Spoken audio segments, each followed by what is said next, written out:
The forgotten wisdom. Your heater is blasting, yet you're still shivering. Now picture your grandparents without electricity, without insulation, without modern heating, sleeping warmer than you are right now. This is the overnight warmth rule grandparents followed for a reason. And understanding that reason might change how you sleep tonight. Welcome to Lost Ways of Warmth. Your ancestors could stay warm in storms that would shut down entire modern cities. They did it using methods so simple, so brilliant, that modern science is only now catching up. Picture 1692. The New England winter roars outside. Ice creeps down window panes. Wind so sharp it snuffs out candles inside your bedroom. No central heating, no electric blanket. Yet your ancestors slept in steady, enveloping warmth that felt almost mystical. How? They followed a principle we've nearly abandoned, a principle that kept entire generations alive through winters far harsher than anything we face today. We think of heat as something we consume. Turn a dial, wait for air to warm up, heat the house. But our grandparents understood warmth as a resource, something you manage, store, trap, and preserve. They didn't waste energy heating empty space. They focused on something far more efficient, heating people, not places. Tonight, we're uncovering the ingenious tricks our ancestors used to build what modern researchers now call the microclimate. The old ways weren't primitive. They were engineered with breathtaking precision. Part 1. Metabolic priming. Light the biological hearth. The first phase of the overnight warmth rule, metabolic priming. They knew a truth we forget. You must enter bed already warm. Light the biological hearth before you lie down. Nothing embodied this wisdom more than the 17th century warming pan, polished copper or brass, long-handled, filled with glowing embers from the fireplace. This wasn't just a tool, it was a family treasure, a nightly ritual. Families slid the warming pan between sheets, charging the bedding the same way we charge batteries today. 18th century doctors eventually warned families to use hot sand instead. Safer, cleaner, just as effective. For large beds, innovation went further.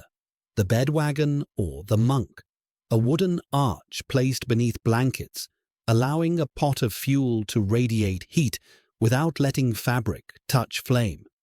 But if a family had no copper pans or wooden frames, they relied on the quiet hero, soapstone, dense, heat-hungry, capable of radiating warmth for 6 to 8 hours. Wrapped in flannel and tucked at the foot of the bed, the 18th century equivalent of a high-capacity power bank. Through all these tools, pans, sand, wagons, stones, our ancestors practiced the same principle. Don't heat the room. Don't waste fuel. Prime the warmth where it matters most. 2. The textile fortress. Why wool is king.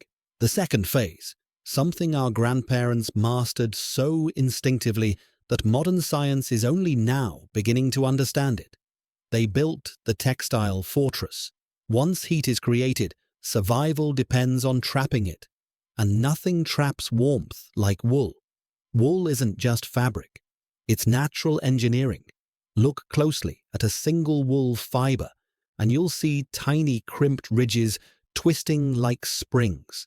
This crimp creates millions of microscopic air pockets, each one a miniature vault of insulation. Synthetic blankets may feel soft, but they're smooth, airtight, often suffocating. They trap moisture, make you sweat, then cruelly rob you of heat when that moisture cools. Wool behaves differently. This is where true magic begins.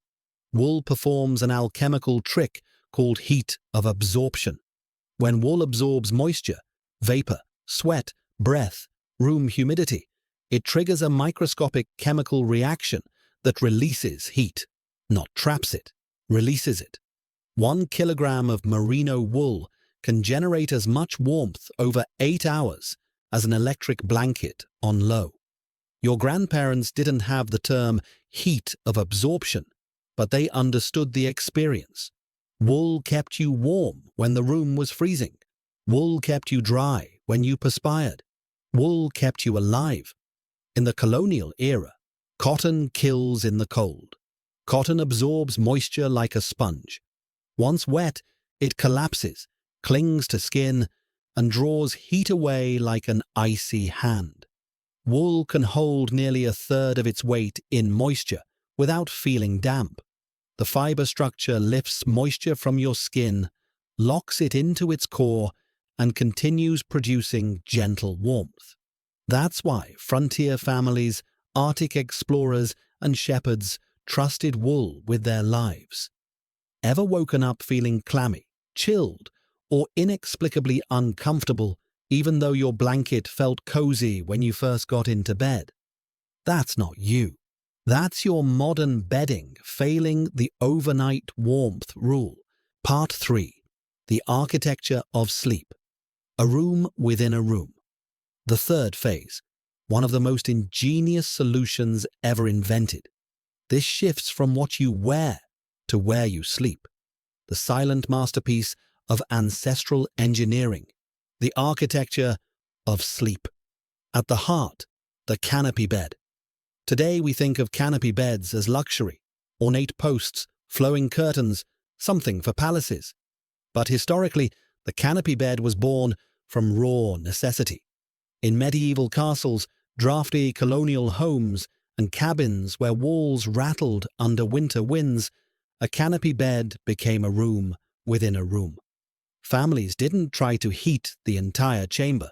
They simply enclosed the small area where warmth mattered most. Heavy curtains of velvet or wool drawn shut at night. With one simple movement, the sleeper created a sealed cocoon where body heat, breath, and warmth were captured and recycled. Instead of rising into rafters or vanishing through wall cracks, warmth swirled gently around the sleeper, forming a tiny, perfectly controlled microclimate. A microclimate so efficient, modern thermal engineers still study this principle today. This was the cozy box, a soft-walled shelter that turned even a freezing room into a pocket of comfort, a greenhouse of human warmth. What looked like furniture was actually thermal engineering. What looked like decoration was actually survival.